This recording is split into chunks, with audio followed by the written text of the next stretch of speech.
प्रणाम मित्रों। आज की ये जो मीटिंग है, इसका विषय है ध्यान साधना। पिछले हफ्ते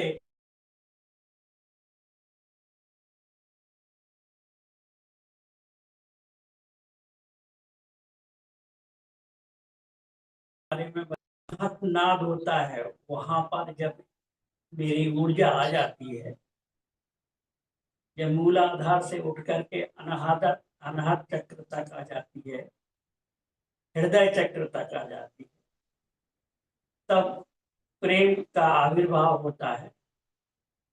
और प्रेम, भक्ति, प्रार्थना, भक्ति के बारे में मैंने पिछले वीडियो में, इस वीडियो में ध्यान के बारे में बताना है। क्योंकि ओशो कहते हैं, दो मनुष्य बीच में खड़ा हुआ है। कुछ वो हृदय से जीता है थोड़ा बहुत, और थोड़ा बहुत मस्तिष्क से जीता है, वो दोनों से जीता है। तो दोनों से जीता है, इसलिए दोनों पे काम करना पड़ेगा, तभी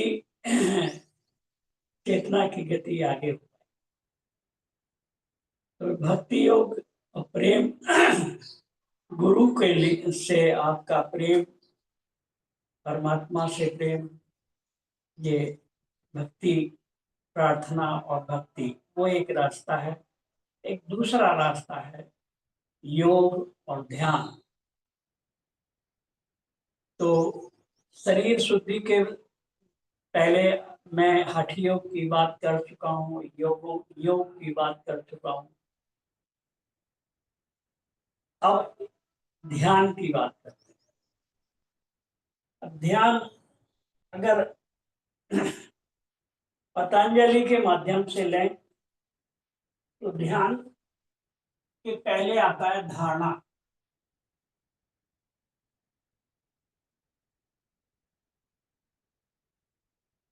ध्यान के पहले है धारणा। अगर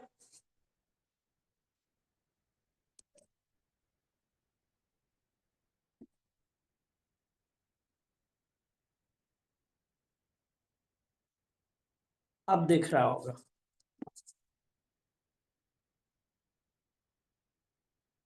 ध्यान के पहले है धारणा। तो उसके पहले वो आहार, प्रत्याहार, प्राणायाम, और फिर है धारणा और ध्यान और समाधि। तो धारणा जो है, उस धारणा, हम अपने जीवन में धारणाएं बना के जीते हैं। पहले किसी भी चीज के हम अपने माइंड में एक धारणा बना लेते हैं। परमात्मा की भी एक धारणा है हमारे मन में, और ऐसे ही संसार में भी बहुत सारी धारणाएं बना लेते हैं। और उन धारणाओं के कारण ही हमारे विचार चलते हैं, बुद्धि चलती है, और बुद्धि काम करती है। तो बुद्धि और विचार को शून्य करने के लिए हमें धारणा शून्य होना पड़ेगा। जब हम धारणा से शून्य हो जाएंगे, जब धारणा हमारी सारी गिर जाएंगी, कोई धारणा नहीं बचेगी, सिर्फ हम अस्तित्व में या पूरी तरह से खाली हो जाएंगे, धारणा शून्य हो जाएंगे। और किसी भी पूर्ण धारणा के हम आगे बढ़ने के लिए जब तैयार हो जाएंगे, तब फिर हम ध्यान में आगे बढ़ेंगे। तब ध्यान में आगे कैसे बढ़ेंगे कि होश बढ़ेगा।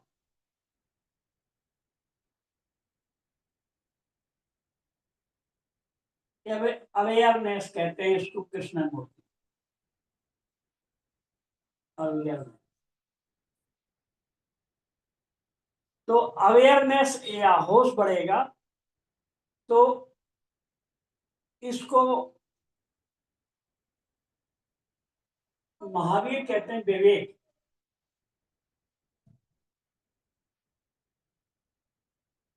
जैसे ही जैसे आपका विवेक बढ़ता चला जाएगा, होश बढ़ता चला जाएगा, तैसे ही तैसे आपके अंदर एक अवेयरनेस आती चली जाएगी और साक्षी का जन्म होगा।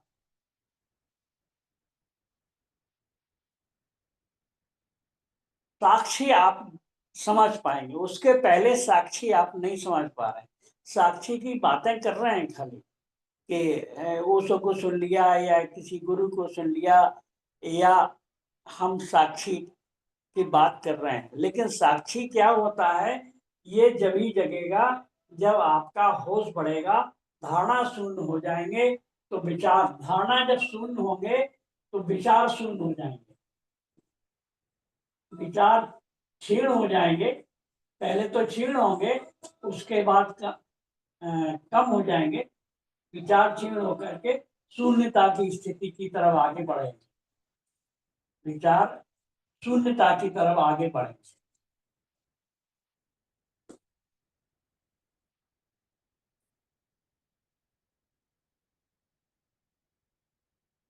जब विचार शून्यता आगे बढ़ेगी तब मेरे मेरा जो साक्षी है वो जागेगा। साक्षी ही ध्यान है की स्थिति है, साक्षी ही ध्यान है। अंत में आप साक्षी ही रह जाते हैं, साक्षी बच रहता है। जब आप साक्षी होकर के, अब साक्षीपन है, पहले साक्षी, पहले शरीर के तल पे साक्षी हो जाए, मन और विचार के तल पे साक्षी हो जाए, तब जाकर के आप चेतना आपकी जगेगी और चेतना के प्रति साक्षी हो पाएंगे। तब ये तीसरी स्थिति पे आप, पहले शरीर के प्रति, ये साक्षी होना ही ध्यान है। ध्यान का की परिभाषा क्या नाम पतंजलि करते हैं, निर्विचार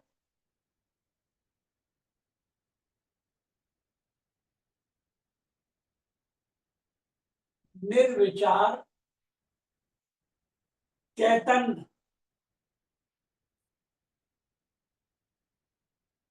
की दशा,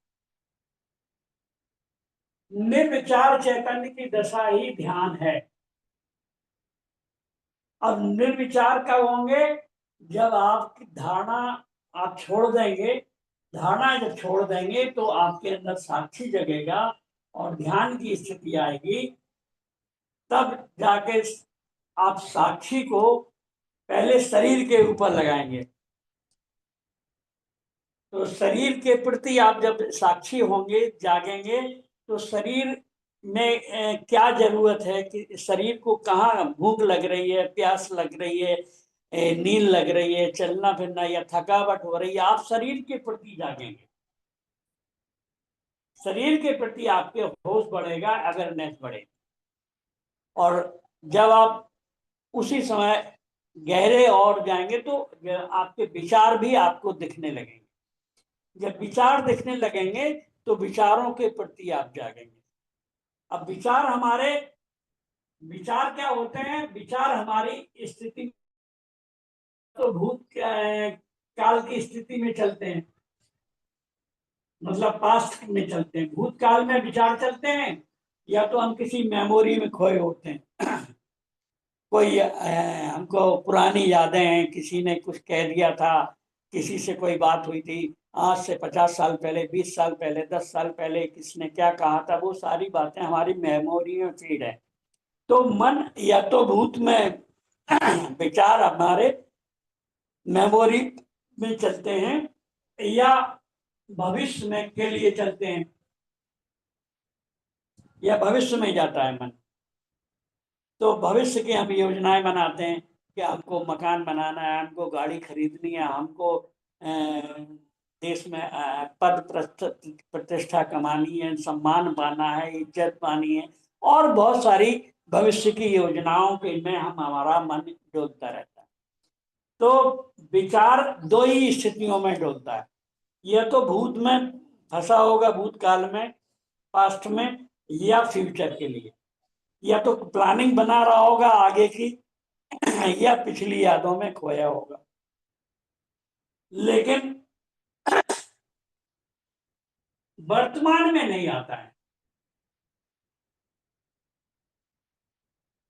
मन जब वर्तमान में आ जाता है, बीच में, जैसे घड़ी का पेंडुलम होता है, वो पेंडुलम एक अति पे चले जाएगा, फिर पास्ट में चला जाएगा, तो फिर फ्यूचर में चला जाएगा, और फ्यूचर से जब लौटेगा तो फिर पास्ट की तरफ आने लगेगा। बीच में है वर्तमान, वर्तमान के क्षण में हम नहीं रुक पाते, मन हमारा वर्तमान में नहीं रुकता है। और ध्यान है वर्तमान में स्थिर हो जाना। ध्यान है वर्तमान में स्थित हो जाना। जैसे ही आप साक्षी होकर के शरीर के प्रति साक्षी, शरीर के प्रति साक्षी, मन और विचारों के प्रति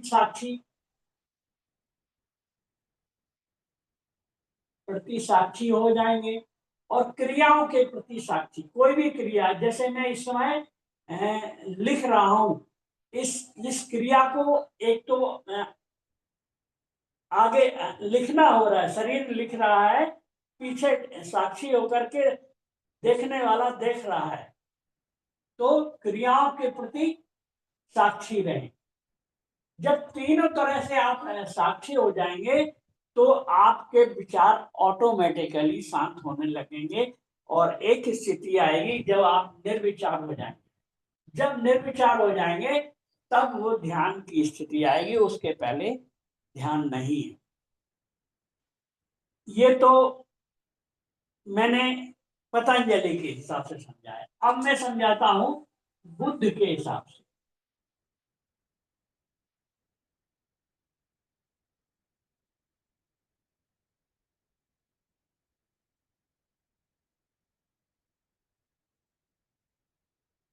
बुद्ध ने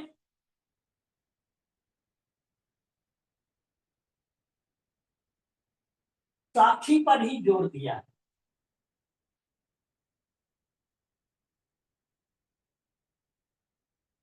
और अब ध्यान, बुद्ध हुए, महावीर हुए, महावीर और बुद्ध ने ध्यान पर जोर दिया है।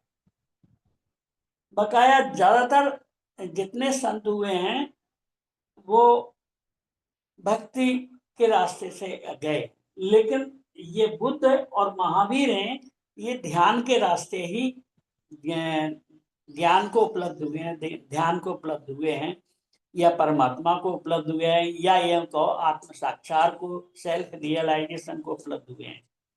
तो अब देखिए, बुद्ध भगवान की, परमात्मा की बात ही नहीं करते हैं। बुद्ध परमात्मा की बात ही नहीं करते, लेकिन बुद्ध से ज्यादा परमात्मावादी और कोई नहीं हो सकता है।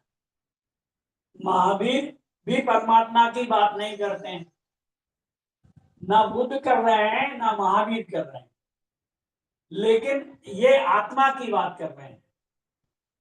महावीर कह रहे हैं परमात्मा नहीं है, आत्मा ही है, आत्मा ही सब कुछ है। तो वो सारी रिस्पॉन्सिबिलिटी, आत्मा यानी तुम, आत्मा यानी स्वयं, स्वयं की रिस्पॉन्सिबिलिटी के लिए सारी बात कर रहे हैं। वो ये कह रहे हैं कोई परमात्मा जिम्मेदार नहीं है, कोई परमात्मा ऊपर नहीं बैठा है जो तुमको चला रहा है, तुम ही परमात्मा हो, तुम ही आत्मा हो, तुम ही सब कुछ हो। You are responsible. अगर मान लीजिए आप दुख में हैं तो दुख के कारण आपके अंदर है, आप ही स्वयं जिम्मेदार हैं उसके। अगर आप आनंदित हैं तो भी उसके लिए जिम्मेदार और कोई नहीं है, आप ही हैं। तो उन्होंने सारी जिम्मेदारी मनुष्य के ऊपर लाके पटक दी। बुद्ध ने भी परमात्मा की बात नहीं की, उन्होंने कहा साक्षी। और आप अपने साक्षी और दृष्टा बने रहिए, अपने को देखते रहिए, शरीर को देखिए, विचारों को देखिए, शरीर की क्रियाओं को देखिए। तो बुद्ध के यहाँ, आवाज आइए, बुद्ध के यहाँ परमात्मा की बात तो नहीं होती है, लेकिन बुद्ध के यहाँ पर उन्होंने सारा ध्यान पे जोड़ दिया। वो ध्यान उनके बुद्ध के यहाँ तीन तरह के ध्यान चलते हैं। एक तो है चक्रमण ध्यान, और दूसरा है अनापान सती योग, अनापान सती योग ध्यान, और तीसरा है विपश्यना ध्यान। विपश्यना,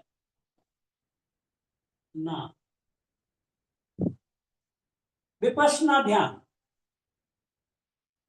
शुरुआत में आप शरीर के साक्षी होंगे, शरीर के प्रति साक्षी हो जाएंगे, तो आप शरीर की प्रत्येक क्रिया के अब आप चल रहे हैं। बुद्ध पूरे बिहार में विचरण करते रहे, इसलिए उस बिहार का राज्य का नाम ही बिहार हो गया। उनके बुद्ध के विचरण करने से, उनके बिहार करने से उस नाम राज्य का नाम ही बिहार हो गया। तो वो पैदल ही चलते थे, और पैदल चलने में एक एक चीज होश पूर्वक, पैर रख रहे हैं जमीन पे, जमीन के स्पर्श को महसूस कर रहे हैं, हाथ पीछे जा रहा है, हाथ को देख रहे हैं कि हाथ पीछे जा रहा है, दूसरा पैर आगे बढ़ रहा है। तो चलने की एक एक क्रिया पर ध्यान, इसको चक्रमण कहते हैं। आप होश पूर्वक जब चलें तो उस ध्यान को कहेंगे चक्रमण ध्यान। तो एक बार की घटना ओशो बताते हैं कि आनंद के साथ बुद्ध बिहार पे जा रहे थे। हुआ क्या, एक मक्खी आके उनके गाल पे बैठ गई, और वो बातें करते गए और वो मक्खी को उड़ा दिया। मक्खी उड़ गई, फिर अचानक उनको होश आया कि गलती हो गई। तो फिर मक्खी को होश पूर्वक उड़ा रहे थे। तो आनंद ने कहा अब तुम्हारे चेहरे पे मक्खी है भी नहीं, अब क्यों उड़ा रहे हैं? तो बुद्ध ने कहा अभी मैंने ऐसे उड़ाई थी मक्खी कि बेहोशी में हाथ चला गया, आपसे हम बात करते रहे और बेहोशी में हाथ चला गया, मक्खी को उड़ा दिया। तो वो गलत ढंग था। वो कह रहे हैं कि कोई भी क्रिया आपकी बिना जानकारी में ना हो जाए, हर क्रिया के प्रति आप होशपूर्ण रहें। तो मक्खी अब मैं ऐसे उड़ा रहा हूं जैसे उड़ाना चाहिए, पहले हमने बेहोशी में उड़ा दी थी। आप देखेंगे आम आदमी जब को रोड पे आप देखें, कोई अपने बातें करता हुआ चला जा रहा है, कोई कुछ किस अपने मन में ही विचार करते हुए जाए, कोई हंसता हुआ चला जा रहा है, कोई किसी तरह की तो आप देखेंगे सब व्यक्ति सोए सोए जी रहे हैं, बिल्कुल होश है ही नहीं किसी को। तो लेकिन बेहोशी में जीना ही हमारी सारे दुखों का कारण है। हमारे दुखों का कारण है हमारी बेहोशी। तो तो हर क्रिया को होश पूर्वक करना ही ध्यान है। तो पहले शरीर के प्रति होश, विचारों के प्रति होश, क्रिया के प्रति होश, और उसके बाद जब इन सब के प्रति आप होशपूर्ण हो जाएंगे तो आप निर्विचार की स्थिति में हो जाएंगे, मौन आ जाएगा। ओशो इस पे कई सूफी क्या नाम उनकी, जैन जैन फकीरों की बात बताते हैं कि एक राजा उनके पास गया तो उन्होंने ध्यान के बारे में पूछा। तो जब ध्यान की बात की तो वो संत था, वो मौन हो गया, कोई बात ही नहीं की, चुप हो गया एकदम से। तो उस राजा ने कहा कि आप तो कुछ बोल ही नहीं रहे हैं, कुछ बात तो करें, कुछ बताएं तो, मैं ध्यान जानने की बात कर रहा हूँ। उसने, संत ने कहा कि मैंने, जब तुमने ध्यान की बात कही तो मैंने ध्यान बताने की कोशिश की, लेकिन आप मौन को समझ नहीं पाते हैं, आप नहीं समझ पाए। अब जैसे ही मैं बोल रहा हूं तैसे ही ध्यान तो रह रहा नहीं, ध्यान से हम छूट जाएंगे। अब ध्यान से के अलावा की बातें आप पूछना चाहते हैं तो वो है, ऐसा है। फिर उसने बताया कि ये जो ध्यान कक्ष है, यहाँ पर हम बैठते हैं, यहाँ पर ध्यान करते हैं। फिर ये ध्यान के अलावा की बात है, लेकिन ध्यान है मौन। मौन का मतलब निर्विचार की स्थिति, जहां कोई विचार नहीं है। मौन का मतलब मुंह से मुंह बंद कर लेना ही नहीं, आवाज निकाल लेना ही मौन नहीं है। बिल्कुल कोई विचार भी ना चले तब मौन। मौन और होश, मौन होगा, होश होगा, तो आप होश को ही, तो आपकी चेतना जागृत होगी। चेतना जागृत हो जाएगी आप। अब ये कैसे होती है, एक उदाहरण दूं। एक उदाहरण है दूध का।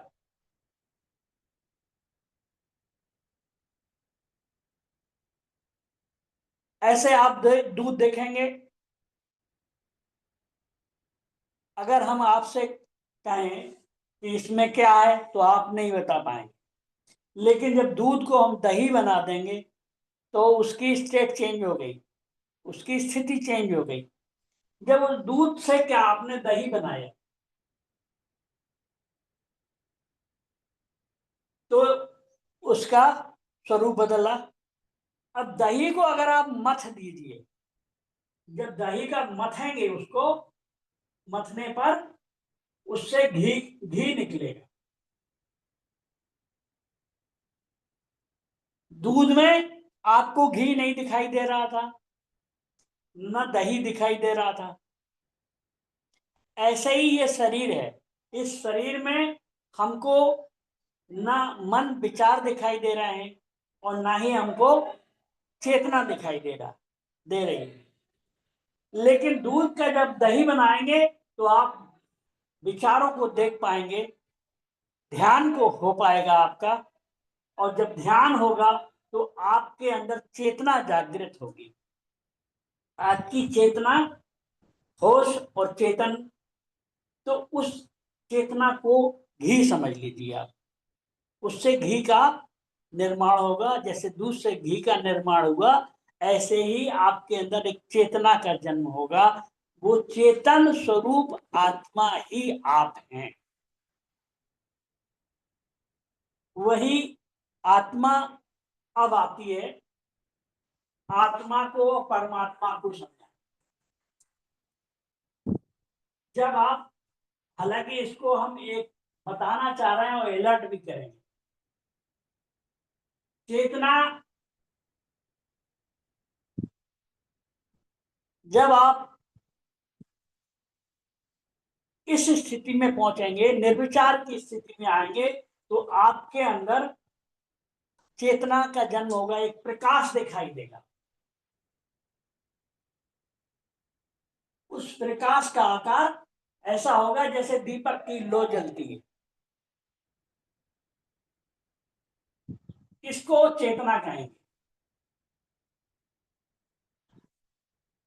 या आत्मा कहेंगे।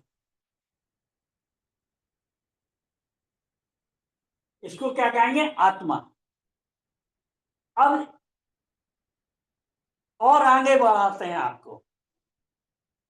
बुद्धि बुद्धि जो हमारी होती है, वो बुद्धि का एक आकार होता है बैखरी।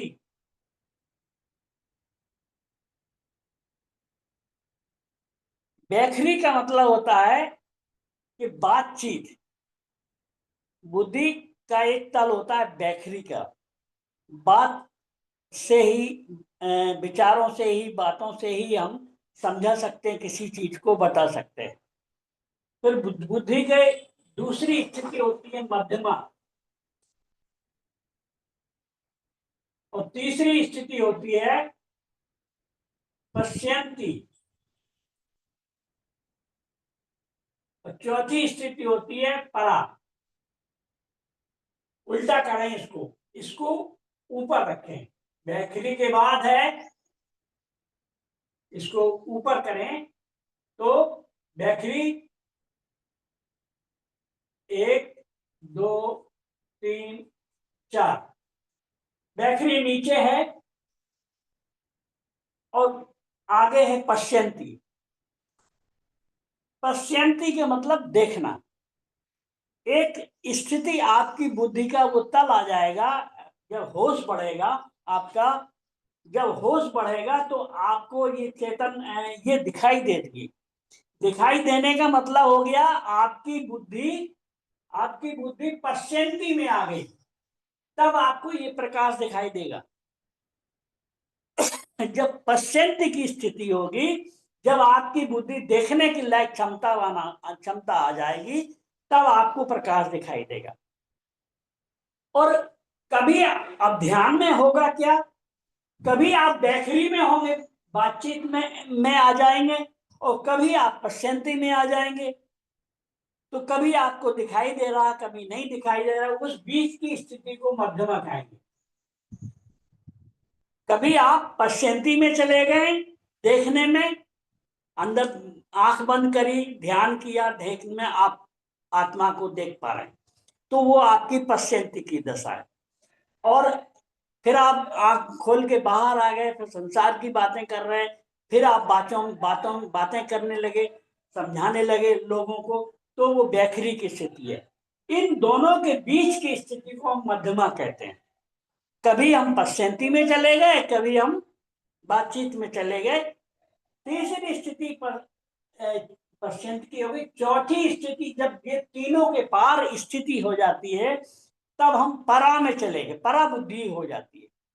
फिर वहां पर ना बातचीत है, मौन है, ना मध्यमा है, ना देखना है। जब देखना बिल्कुल शून्य हो जाता है, जब देखने की स्थिति बिल्कुल शून्यता आ जाएगी, आपके शून्यता की स्थिति में जब पहुंच जाएंगे आप, तो आपको वहां कुछ नहीं दिखाई देगा, सब दिखना समाप्त हो जाएगा। जब सब दिखना समाप्त हो जाएगा, तब आपकी स्थिति आएगी परा, तब आपकी बुद्धि की स्थिति आएगी परा। और इस परा के द्वारा जिस आत्मा को आप जानेंगे, परा के द्वारा जिस आत्मा को जानेंगे, हो जाएगी परमात्मा। समझ गए? इस परा बुद्धि के द्वारा आत्मा को जो जान रही है परा बुद्धि, वो परमात्मा को जान रही है। ये स्थितियां हैं। तो ये मैंने आपको ध्यान की बातें कर, ध्यान में बुद्ध को ओशो कहते हैं, बुद्ध सबसे वैज्ञानिक तरीके से वो कहते हैं आप किसी धर्म को मानने वाले हो, आप ईसाई को मानने वाले हो, मुसलमान को मुस्लिम धर्म को मानने वाले हो, आप हिंदू को मानने वाले हो, जैन को मानने वाले, किसी भी धर्म को अगर मानने वाले हो, वो कह रहे हैं कि आपको, हमको इससे मतलब नहीं है कि तुम परमात्मा को मान रहे हो, किसी धर्म को मान रहे हो या नहीं मान रहे हो, आपको सांस चलती है कि नहीं? सांस तो आपकी चलेगी चलेगी। सांस, बगैर सांस के आप जिंदा नहीं रह पाओगे। तो कह रहे हैं कुछ करने की जरूरत नहीं, बिल्कुल वैज्ञानिक तरीके से कह रहे हैं, बिल्कुल प्रैक्टिकल वे में कह रहे सांस चल रही है, आप सांस को देखते रहिए। सांसों का संबंध, सांसों का संबंध जो है वो एक तरफ हमारी सांस परमात्मा से जुड़ी हुई है, आत्मा और परमात्मा से जुड़ी हुई है, और सांस का एक दूसरा संबंध यहाँ शरीर से, नीचे का संबंध है शरीर से सांस का। अगर सांस चलनी बंद हो जाए तो आपका शरीर मृत हो जाएगा, फिर तुरंत मरघट पे ले जाएंगे आपके परिवार के लोग।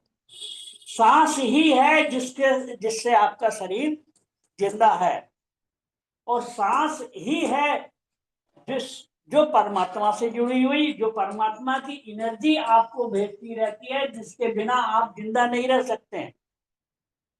जैसे मछली पानी के बिना जिंदा नहीं रह सकती है, ऐसे ही आप श्वास के बिना जिंदा नहीं रह सकते हैं।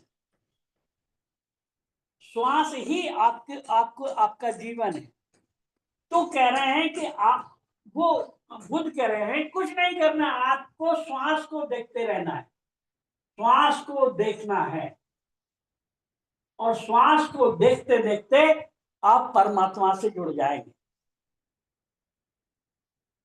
एक स्थिति ऐसी आएगी कि श्वास को देखते देखते आपका शरीर क्या है आप जान जाएंगे, शरीर के प्रति, विचारों के प्रति जाग जाएंगे। फिर जब शरीर और विचार और मन के प्रति आप जान जाएंगे तो आपको अपनी मृत्यु दिखाई दे जाएगी, और जब मृत्यु दिखाई दे जाएगी तो फिर आप परमात्मा को भी जान पाएंगे। जब तक अपनी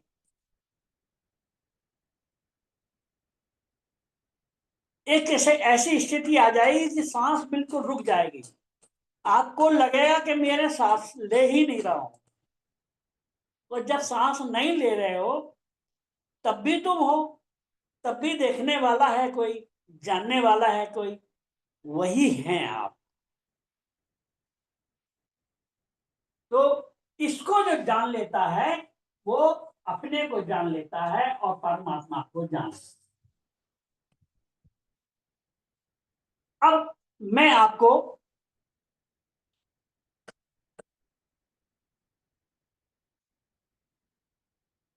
बुद्ध का जो अनापान सती योग है आज वो ध्यान कराएंगे। सांस का पूरा संबंध आपके जीवन से। अब ये लिखने का काम हो गया पूरा। अब आपको बताता हूं ध्यान के बारे में।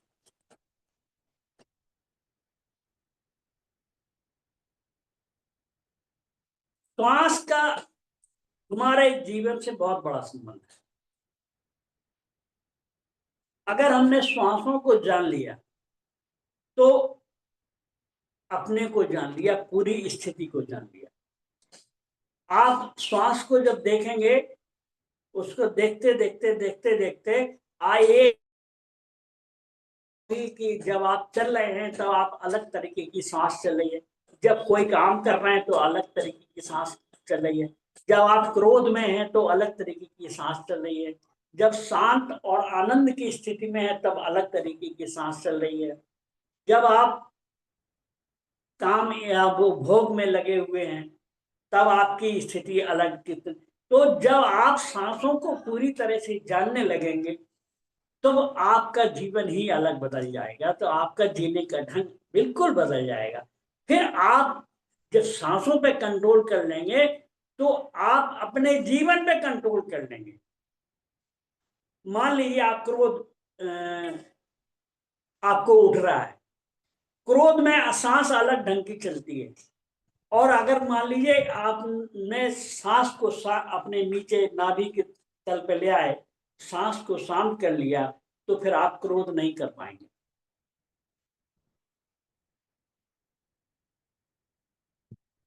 ओशो कहते हैं जैसे ही आप होशपूर्ण होंगे, जागृत, जो भी हमसे गलत होता है जीवन में, चोरी हुई, क्रोध हुआ, लोभ हुआ, मोह हुआ, जितनी भी गलती चीजें हैं वो सब हमारी बेहोशी के कारण से होती है। होश नहीं होता है। और होश अगर हो तो होश ही ध्यान है। होश अगर हो तो मैं गलत नहीं कर पाऊंगा। एक आपको हम ऑडियो भेजेंगे आज, उसमें उसको बता रहे हैं कि एक साधु को एक रानी ने, उनका जो पात्र था वो तुमड़ा था, उसी में वो जल पीते थे, उसी में भोजन करते थे, उसी में भिक्षा मांगता था, भिखारी था। तो एक रानी का वो मेहमान हुआ, एक राजा के घर में मेहमान हुआ। तो रानी ने उसको एक सोने का हीरो जड़ा प्याला उसको भेंट दिया कि ये तुम्हारा पुराना हो गया है, ये तुम ले लो। तो संत तो हर स्थिति में राजी होता है, उसने क्या जैसी प्रभु की मर्जी, तो उस ले लेता है वो। और जब वो ले लेता है तो रानी को शंका होती है कि यार इसने ये कैसा साधु है, ये पैसे को आज भी महत्व देता है, सोने चांदी का इसने ले लिया है पात्र, और मना भी नहीं किया, एक बार भी नहीं कहा कि हम नहीं लेंगे, हमें जरूरत नहीं इसकी, हमें क्या करना है, हमारे लिए तो पानी पीना है, भोजन करना है, ये तुम्हें ही बहुत है।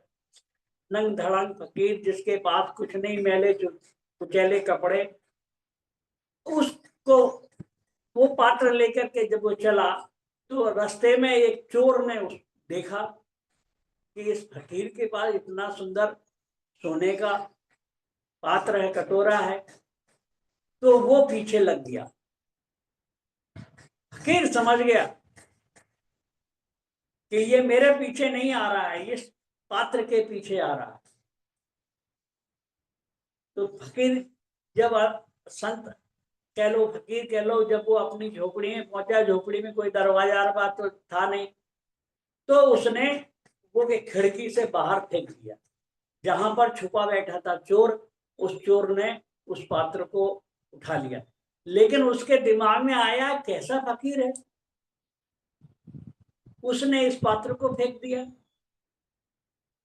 तो उस पात्र को लेकर के वो अंदर आया, बोला एक प्रश्न जगता है कि आप इतने बहुमूल्य पात्र को आप बाहर फेंक रहे हैं। बोले, तो संत ने कहा मेरे पास इसकी जरूरत नहीं है, इसकी तुमको जरूरत है, तुम आज नहीं तो थोड़ी देर बाद जब हम हमारा सोने का वक्त आ रहा है, हम सो जाएंगे तो तुम उठा ही ले जाओगे, इससे अच्छा है हम ही आपको दे दे। तो उसने बोले ले जाओ, आपके लिए, आपके काम का है ये, मेरे काम का नहीं है। तो फिर उसने कहा कि आप इसको छोड़ सके, इसका मतलब आपके पास इससे बड़ी चीज है कोई। बोले हाँ बिल्कुल, इससे बड़ी चीज है। तो उसने कहा कि मैं भी छोड़ना चाहता हूँ, ये सब दुनियादारी हमें पसंद नहीं आती है। अब आप बताएं कि मैं आपका शिष्य बनना चाहता हूँ, लेकिन आप मुझे चोरी छोड़ने के लिए नहीं कहेंगे। तो संत ने कहा कि मैं चोरी छोड़ने की बात ही नहीं कर रहा हूँ, बस एक काम करना, चोरी भी करना तो होश पूर्वक करना,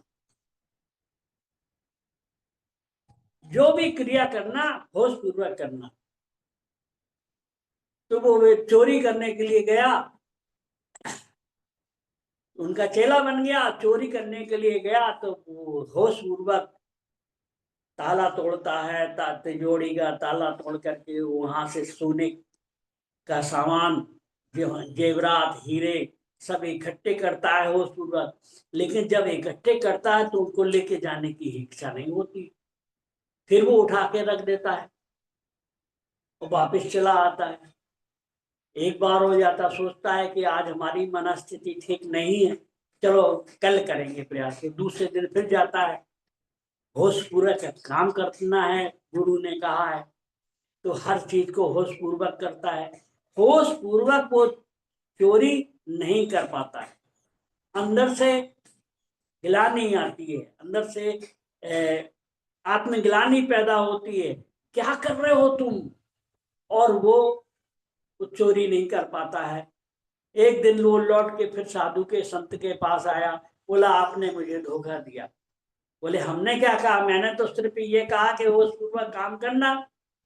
बोले आपने, अब मैं चोरी कर नहीं पाता हूं। तो जो भी जीवन में गलत हो रहा है किसी से, वो बेहोशी के कारण होता है। होश ही अगर है, होश पूर्वक जीवन जीने लगा, तो उसके जीवन से जितना भी गलत है वो सब गिर जाएगा, आनंद और अच्छाई रह जाएगी। फिर सत्य रह जाएगा उसके पास, चैतन्य होश रह जाएगा और आनंद रह जाएगा। उसी को हम सच्चिदानंद कहते हैं। सत्य होगा, चित्त चैतन्य होगा, होश होगा और आनंद होगा। तो उस स्थिति, परमात्मा को जानना नहीं होता है, जान नहीं पाया है आज तक कोई, लेकिन परमात्मा हो गया है। समझ गए मेरी बात को, मैं क्या कह रहा हूं? आज तक किसी ने परमात्मा को नहीं जान पाया, लेकिन परमात्मा हो गया। परमात्मा एक अवस्था है, ना कि कोई देखने वाली चीज। आप उसको देख नहीं सकते, क्योंकि देखने वाला ही परमात्मा है। जो साक्षी है, जो देख रहा है, जो जान रहा है, वही तो परमात्मा है। तो वो कैसे देख पाएगा? आंखें हैं, आपकी आंखें, आंखें दूसरे को देख रही हैं, लेकिन आंख खुद को नहीं देख सकती है। यही स्थिति परमात्मा की है। परमात्मा सबको देख सकता है, लेकिन खुद को नहीं देख सकता। हो सकता है। तो इस स्थिति को ही ध्यान कहते हैं। और इसी को जानने के लिए आज हम जो ध्यान करेंगे वो ध्यान होगा आनापान सती योग। आनापान सती योग में कुछ नहीं करना है, मैंने ऑडियो भेजा है, और जो लोग के पास नहीं है ध्यान, वो हमारे ग्रुप से जुड़ जाएं। उस ग्रुप में इस ऑडियो को भेज दिया जाएगा, और उस ऑडियो को आपको लगा करके बस खाली लेट जाना है। ओशो आदेश, जो आपको आदेश देते चले, वो आपको करना है। बैठ के, सॉरी लेट नहीं जाना है, आपको बैठ के करना है। बैठ करके श्वास को गहरी लेना है। पहला जो चरण, ओशो क्या करते हैं, 10-10 मिनट के 3 चरण देते हैं। 3 चरण में अलग अलग तरीके से ध्यान। पहले चरण, पहले 10 मिनट में ओशो बताते हैं गहरी श्वास और श्वास पर ध्यान। श्वास जब अंदर जाए तो तुम्हारा चित्त अंदर चला जाए, श्वास जब बाहर आए तो आपका चित्त बाहर आ जाए। श्वास श्वास के झूले पे आपका चित्त झूलने लगे। यूं श्वास अंदर गई, आपका चित्त अंदर चला गया, श्वास बाहर आई, आपका चित्त बाहर चला गया। श्वास के झूले पे ही झूलते रहना है। गहरी श्वास, ध्यान रखें, गहरी श्वास, लंबी और गहरी श्वास, और श्वास पर ध्यान। ये पहला चरण होगा। फिर 10 मिनट के बाद फिर वो सो बात करते हैं, फिर बताते हैं। फिर वो दूसरे चरण में क्या करते हैं, वो कहते हैं श्वास गहरी लेनी है, लंबी लेनी है, श्वास के साथ भीतर और बाहर चित्त को आना है, साथ में आपको स्वीकार भाव करना है। अब स्वीकार भाव किस चीज के लिए, जो भी बाहर की आवाजें आ रही हैं, जो भी बाधाएं आ रही हैं, उन बाधाओं के प्रति आपको स्वीकार रहना। अगर धूप तेज है तो आप धूप को, अंधेरा है, अंधेरा, मच्छर है तो मच्छर काट रहे हैं, जो स्थिति है, बच्चे शोर मचा रहे हैं तो उस सबके प्रति आप स्वीकार भाव में, अगर आप 2-3 बार अपने मन में कहेंगे, अपने अंदर कहेंगे सब स्वीकार है, सब स्वीकार है, सब परमात्मा का ही है, तो फिर वो बाधा, जो बाधा आ रही थी बच्चों के शोर के कारण से, बर्तन खटक रहे थे या वाहन निकल रहे थे, किसी वजह से आपको जो ध्यान में बाधा आ रही थी, वो बाधा आनी बंद हो जाएगी। फिर बाधा, ओशो कहते हैं बाधा बाधा के कारण नहीं है, आप अंदर उससे लड़ने लगते हैं, उस बाधा से आप अंदर लड़ने लगते हैं, तो वो अंदर की लड़ाई खत्म हो जाए, उसके लिए आपको भाव करना होगा सब स्वीकार है, सब परमात्मा का है, सब स्वीकार है। जैसे ही आप स्वीकार भाव करेंगे तो दूसरे चरण में आपको स्वीकार भाव रखना है, कहना नहीं है, बार बार स्वीकार नहीं कहना है, भाव दशा रखने की सब स्वीकार है। भाव एक अलग स्टेट है, वह हृदय की स्टेट है, इमोशंस है, विचार नहीं है, विचार है माइंड की बात, भाव है हृदय की बात। तो हृदय से भाव करना है कि सब स्वीकार है। स्वीकार की स्थिति होगी, गहरी श्वास होगी, श्वास पर ध्यान होगा दूसरे चरण में, तो दूसरा 10 मिनट। फिर तीसरे 10 मिनट में फिर ओशो बताते हैं, तीसरे 10 मिनट की क्रिया में ओशो बताते हैं कि पहला भी क्रिया साथ में रहेगी, श्वास रहेगा, श्वास की पे ध्यान रहेगा, दूसरी क्रिया स्वीकार भाव भी रहेगा, तीसरी क्रिया एक और जोड़ देनी है, मिट जाने की। अब मिट जाने का भाव कैसा, ओशो कहते हैं जैसे बूंद समुद्र में समा जाती है तो आप बूंद को नहीं ढूंढ पाएंगे, ऐसे ही आपकी चेतना उस परमात्मा में विलीन हो गई है, उसको ढूंढना बड़ा, मिटते जा रहे हैं आप, आपकी चेतना उस परमात्मा में विलीन होती चली जा रही है, आप मिटते जा रहे हैं, तो आप मिटने का भाव। तीसरे चरण में श्वास, श्वास पर ध्यान, स्वीकार भाव, और तीसरा चरण मिटने का। जब मिटने का भी भाव हो जाएगा, पूरा 10 मिनट तक करेंगे, उसके बाद आपको शव आसन में लेट जाना है, लेट करके कुछ नहीं करना है, फिर कोई क्रिया नहीं करनी है, अक्रिया में चले जाना है, किसी भी तरह की कोई क्रिया नहीं करनी, अक्रिय दशा में चले जाना है, आप सिर्फ जो भी हो रहा है उसके आप जानने वाले हैं, आप जानते रहें, शरीर में जो भी हो रहा है उसको जानते रहें, विचारों में जो भी हो रहा है उसको जानते रहें, आप सिर्फ जानने वाले हैं।